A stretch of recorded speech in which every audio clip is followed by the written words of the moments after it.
Hey, Messy Homesteaders.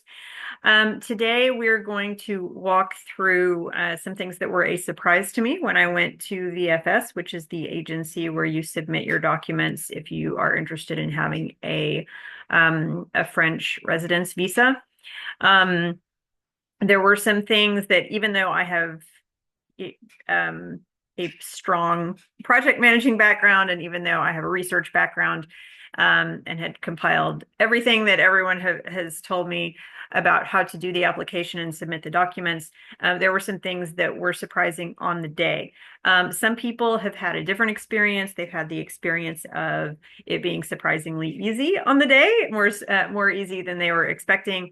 I had not that experience, and I'd much rather prepare you for the things that could happen and then have them not happen than not prepare you and then they do happen to you. Um, so we're going to walk through this. If you've seen some of my presentation videos before, then you know what this looks like. So we're just going to walk through it together here. So if you haven't seen the Myths and Updates Part 1, you can watch that if you want to. That video is based in kind of all the things that I had learned and was expecting, and then actually ended up being different in the process when I actually went to make my appointment and do kind of but once you've done kind of all of your home prep and you're ready to kind of pull the trigger and apply for that visa, things that were different than what I had been told they would be. So this is part 2 of that, where we've put in all of our information. We've scheduled our VFS appointment to submit our documents, and now we're actually going to VFS to give those documents during that appointment. My home VFS agency location is in Houston, Texas. And so if yours is different, you may have a different experience. Certainly every agent is an individual human being, and certainly every agency they're not run strictly across the board exactly the same. So you may be asked for something or pressed on something that I was not, and vice versa. So we will get into it. I want to show this to you in a way where you can see the full slide. There we go. Okay, and this is not I don't use Microsoft anymore, and so I'm still kind of getting the hang of this other program. So bear with me. So we're going to go through 3 areas here. Number 1, presenting your documents.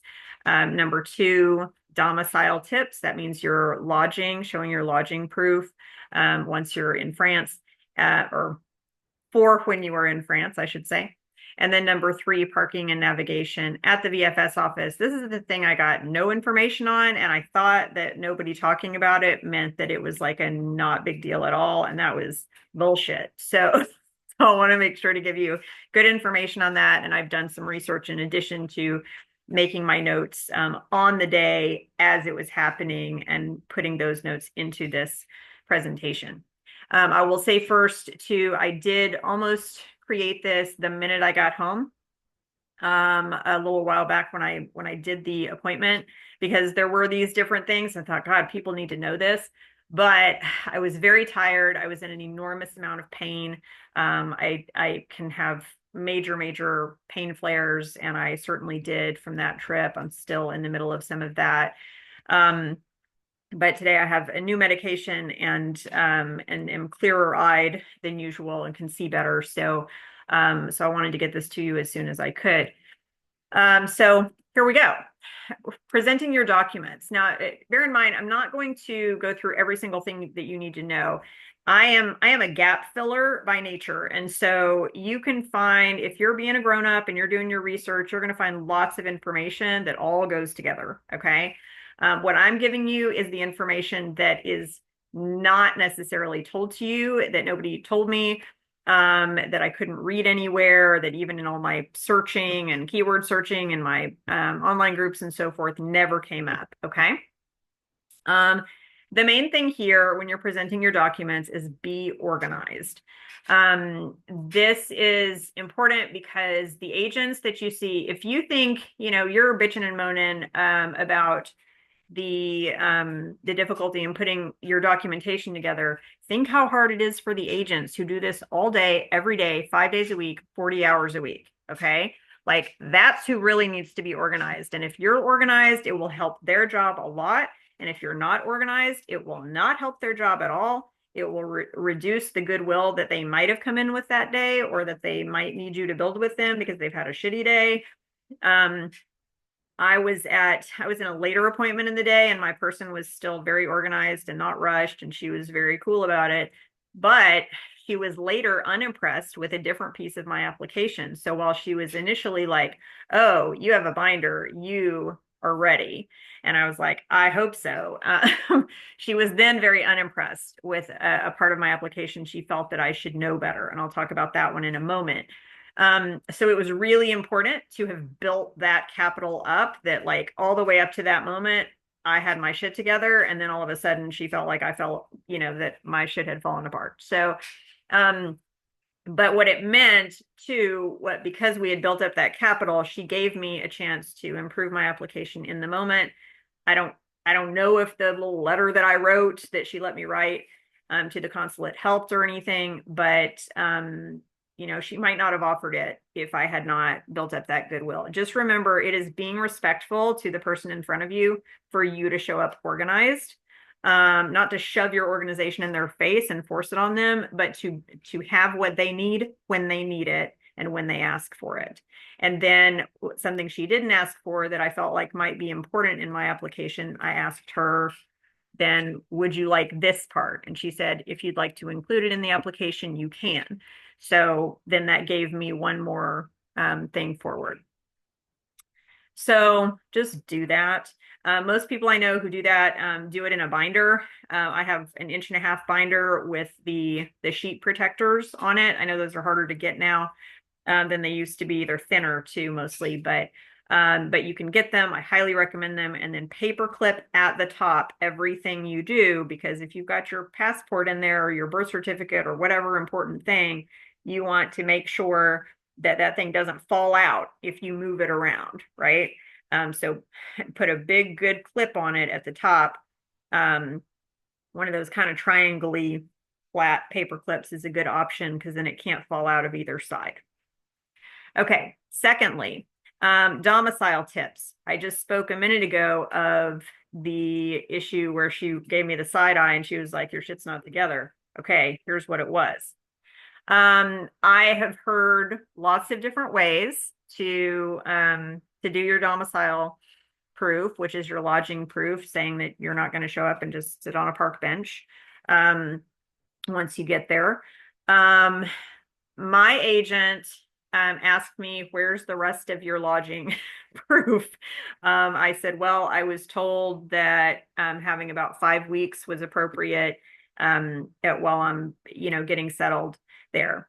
At the time of my appointment, I actually didn't have 3 months in a row available for France because I thought I was going to need to spend the summer in another country and then come back to France in the fall. So I wanted to go ahead and activate my visa as soon as possible and stay in the spring.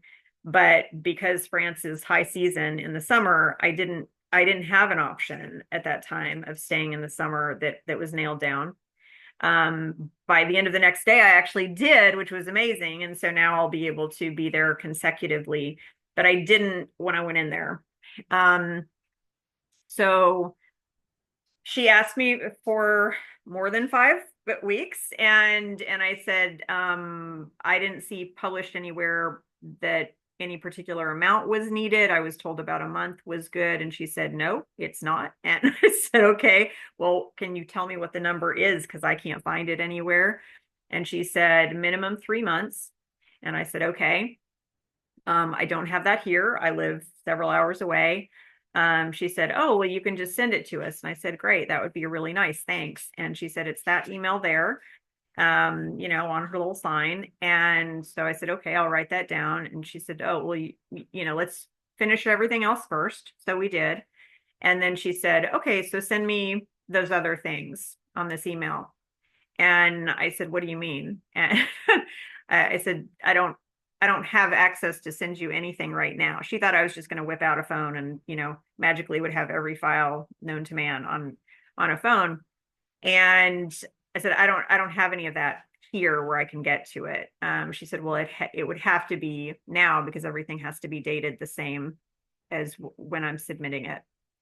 So I said, okay, I mean, I guess we can't do that then. I don't know what to do. And she said you can write them a letter explaining, and then they can ask you for more information if you want to. And, she may or may not have offered me that option if I hadn't been organized up to that time. I don't know. Or if I had been belligerent about it or whatever, so I said, okay, yeah, I'd like to do that. Thank you. And so she gave me a pen and she gave me a piece of paper and I started writing. And I think because I had written a very thorough cover letter, people say generally keep your cover letter very skeletal and short. I didn't. I tend to be very good at cover letters and people love my cover letters and they've saved me a lot of times. So I'm glad that I wrote a more thorough cover letter because it was very clear that I was invested in France, that I wanted to, make a permanent home there. I referred to the exact places I wanted to be. I addressed it specifically to the consul general and that person's assistant, and so I had done my work, and so I ended up. What I was worried about that whole week while I was waiting for the news from them was if they're not contacting me for that extra 2 months of lodging proof, what then?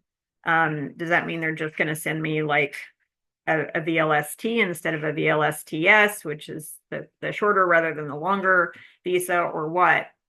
The non-renewable versus the renewable visa, or what? And I saw on Friday that it went to the main office, and then on Monday I didn't receive a call or an email asking for more information, so I got really worried.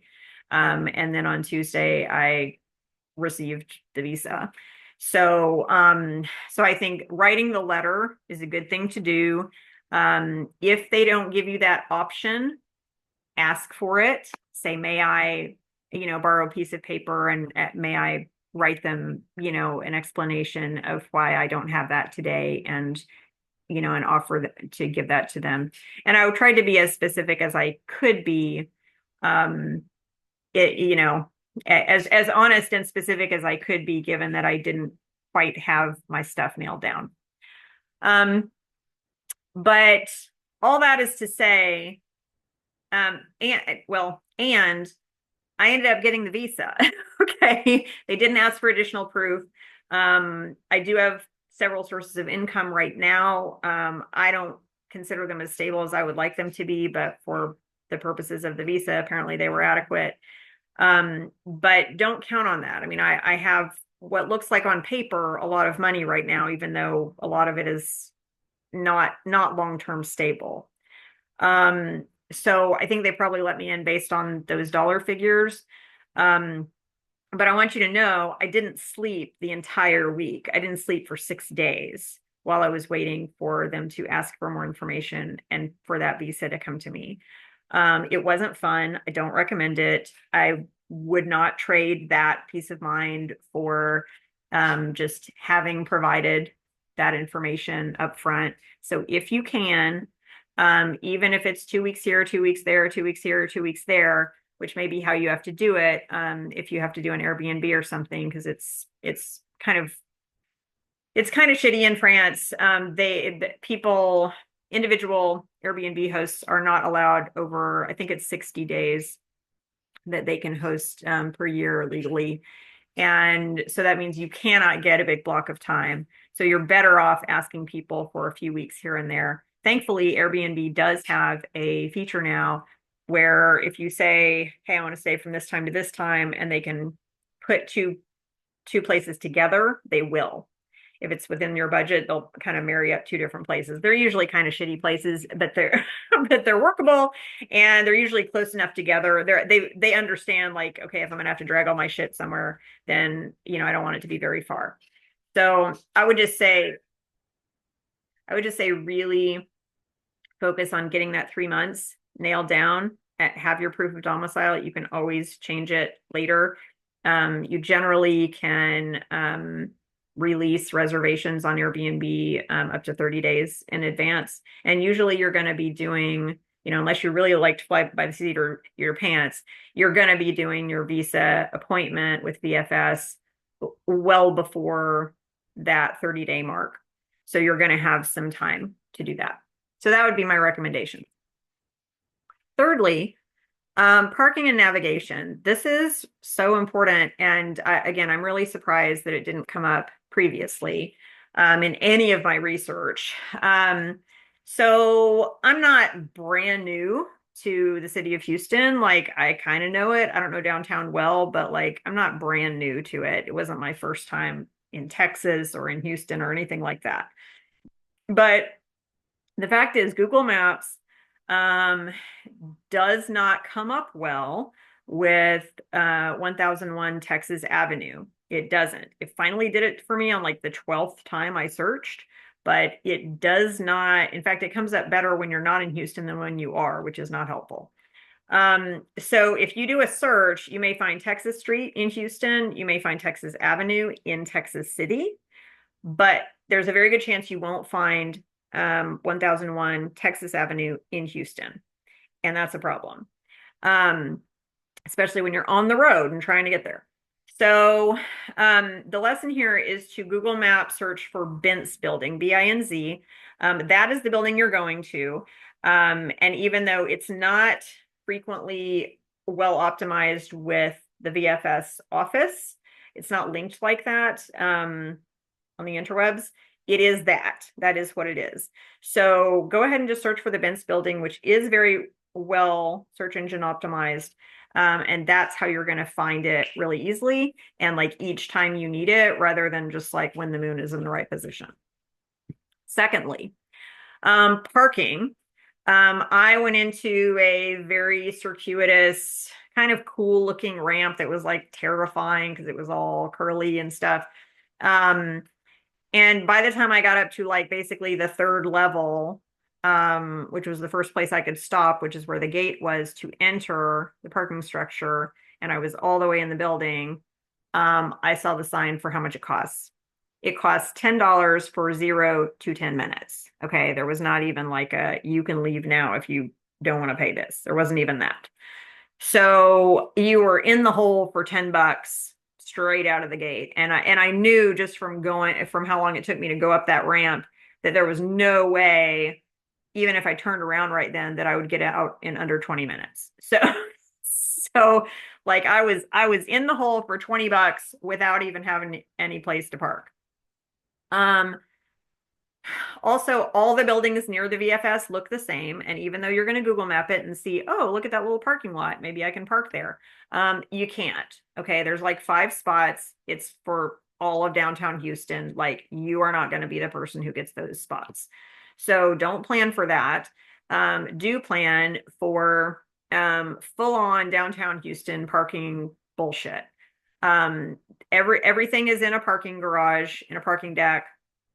There are a lot of law firms around there, and they are all, I think the one that I thought my car was in and had to talk to security for a long time to like figure out it wasn't in there. I only found out because I asked them, well, how much is your parking? Because then that'll help me know if I'm in the right place. And they said it starts at $40. Okay. Starts at $40, y'all.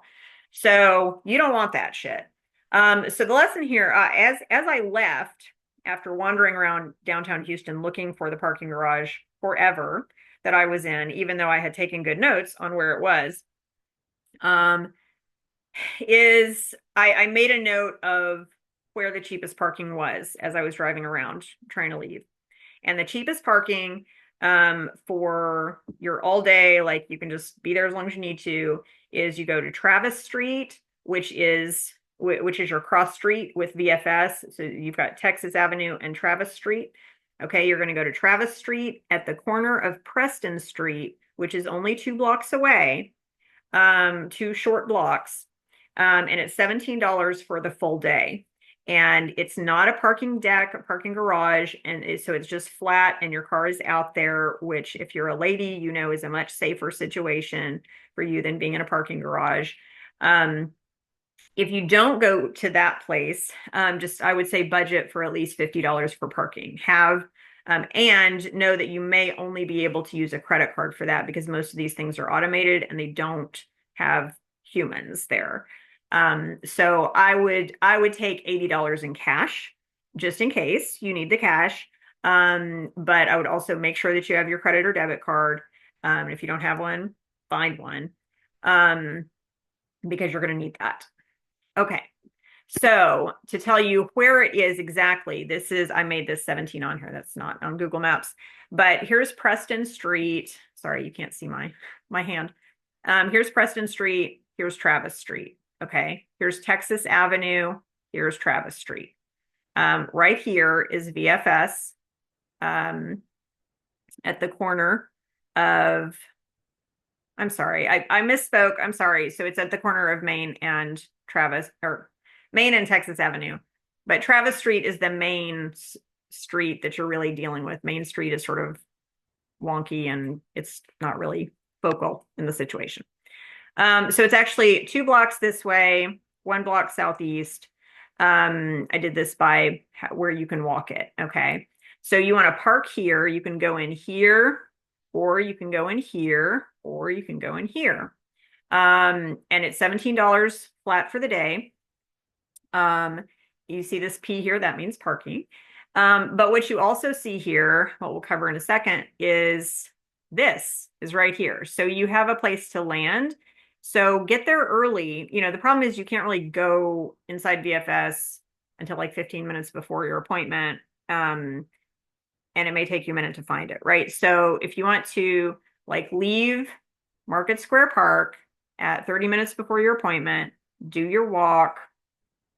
It's just a moment of walking, 5 minutes of walk, and then you're going to go up there. They've got security. They're going to have you sign in, but they're very helpful. The security folks are very helpful and kind, and they help you know where you're going.